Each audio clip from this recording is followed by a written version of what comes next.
નવસારી શહેર સહિત સમગ્ર રાજ્યમાં ગણેશ મહોત્સવની ધામધૂમથી ઉજવણી કરવામાં આવે છે। ગણેશ મહોત્સવ પૂર્વે નવસારી શહેરમાં વિવિધ વિસ્તારોમાં ગણેશ મંડળોમાં ભારે ઉત્સાહ જોવા મળી રહ્યો છે। ગણેશ ભક્તો દ્વારા શ્રીજીની પ્રતિમાની સ્થાપના કરીને ગણેશ ઉત્સવની ઉજવણી ઠેર ઠેર કરવામાં આવે છે। શહેરમાં ગણપતિ બાપ્પા મોરિયાના નાદ સાથે સમગ્ર વાતાવરણ ભક્તિમય બન્યું છે।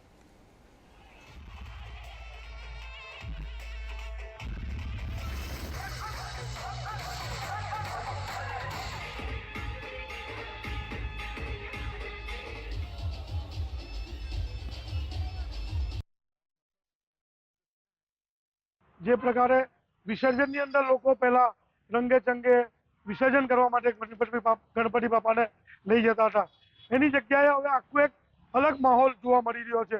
જે ગણપતિ આગમનો થઈ રહ્યા છે, ઢોલ તાશા બેન્ડ, તમે કેમ કે લેઝિમ્સ અને અલગ અલગ રીતે ફાયરવર્ક્સથી લઈને બધી જ રીતે જે પ્રકારે ગણપતિના આગમનો થઈ રહ્યા છે, આપણે એક નવસારીની અંદર અલગ જ માહોલ એક ઊભો થયો છે। અને નવસારીની અંદર રસ્તા ઉપર જે પ્રકારે વિસર્જન થતા હોય તે પ્રકારે આગમનનો એક મોટી રેલીઓ આપણે જોવા મળી રહી છે।